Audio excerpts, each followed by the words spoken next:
नमस्कार दोस्तों, स्वागत है आपका धीरज नॉलेज शो में।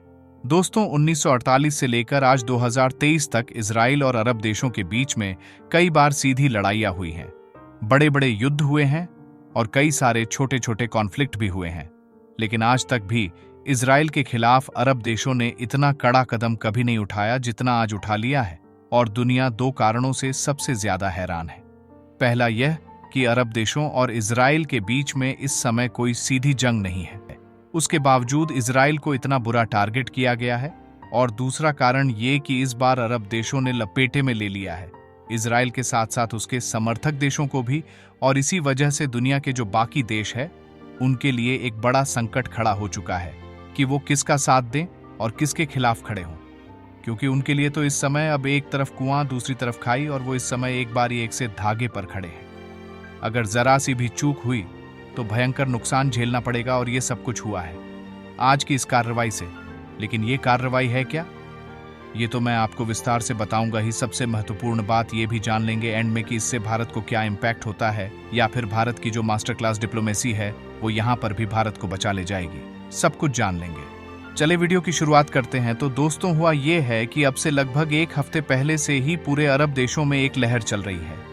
लहर इस बात की कि इस बार हमें सिर्फ इजराइल का विरोध नहीं करना है, बल्कि जो इजराइल के समर्थक देश भी है उनका भी हुक्का पानी हमें बंद करना होगा।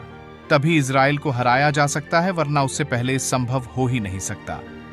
लेकिन आपको बता दूं कि ये सिर्फ बातें और लहर नहीं है, ये अब हकीकत बन चुकी है। क्योंकि अब से कुछ ही देर पहले लीबिया की संसद में एक प्रस्ताव पास हो चुका है, और इस प्रस्ताव में यह कहा गया है कि अब तक हम इजराइल को भारी मात्रा में तेल की सप्लाई करते हैं, उस तेल को तो हम परमानेंटली बंद कर ही रहे हैं।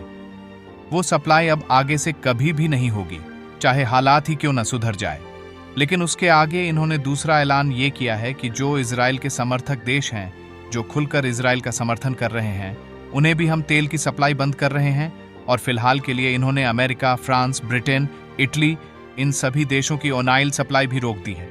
और बात सिर्फ यहीं तक सीमित नहीं है। इस ऐलान के कुछ ही घंटों के बाद लीबिया ने सबसे पहले तो इजराइल के राजदूत को अपने देश से बेदखल किया, उसके बाद अमेरिकी राजदूत को बेदखल किया, उसके बाद यूके, फ्रांस, इटली के राजदूत को भी अपने देश से तुरंत निकल जाने को कहा है। इनके साथ उसने अपने डिप्लोमेटिक रिलेशन तोड़ लिए हैं।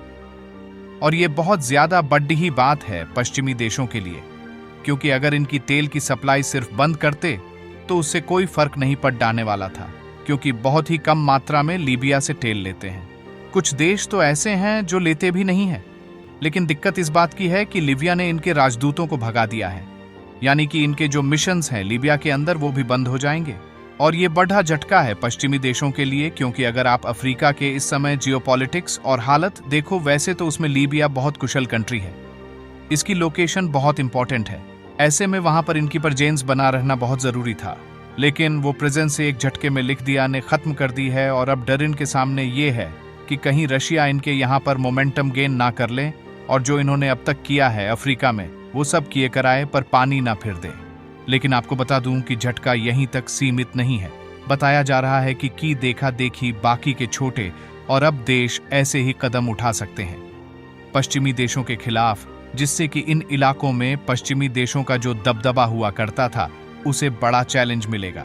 और इतना ही नहीं, इनकी तेल की सप्लाई पर भी 100% इफेक्ट पड़ने वाला है, क्योंकि ऑलरेडी मार्केट के अंदर तेल की सप्लाई कम है रूस युद्ध की वजह से। ऐसे में बाकी के देश भी एक एक करके अगर तेल की सप्लाई रोकने लगेंगे तो पश्चिमी देशों के सामने तेल का बड़ा संकट खड़ा होगा। और अगर तेल इन्हें मिलेगा भी तो वो भी बहुत ज्यादा ऊंचे दामों पर। इसके अलावा इनके ऊपर डिप्लोमेटिक प्रेशर पड़ी रहेगा, वो अलग से। तो ये तो हुआ पश्चिमी देशों की बात है। लेकिन बात करें भारत पर, इसका असर भारत पर क्या पड़ेगा? तो देखिए, भारत पर इसका जीरो असर पड़ेगा, क्योंकि भारत पहले ही अपनी डिप्लोमेसी चल चुका है।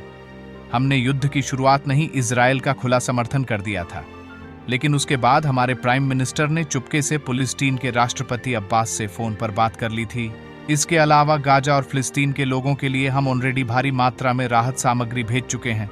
और अपने जीतने भी अरब देश हैं जो हमारे फ्रेंडली कंट्री है, जैसे कि सऊदी अरब हो गया, यूएई हो गया, कतर, कुवैत। इनके साथ हम लगातार बातचीत कर रहे हैं। ऐसे में हमारे बीच में कोई भी मिसअंडरस्टैंडिंग नहीं है। और इंडिया की इमेज आज भी अरब देशों में एक न्यूट्रल देश की बनी हुई है। इसके अलावा एक सेकंड प्लान भी हमारे पास रेडी है, क्योंकि हम हमेशा हर चीज का बी प्लान लेकर चलते हैं। अगर भारत पर कोई असर पड़ता भी है या फिर तेल की सप्लाई बंद होने से कच्चे तेल के दाम अंतर्राष्ट्रीय मार्केट में बढ़ते भी हैं, तो हम रूस से तेल मांगा सकते हैं। अब तो वेनेजुएला का रास्ता भी खुल चुका है, अमेरिका से उन्होंने बात कर ली है। इसके अलावा कुछ छोटे अफ्रीकी देश है, वहां से हम तेल मांगा सकते हैं, तो यानी कि हम पर इसका कोई असर नहीं पड़ने वाला है। इनका मेन टारगेट है पश्चिम देश।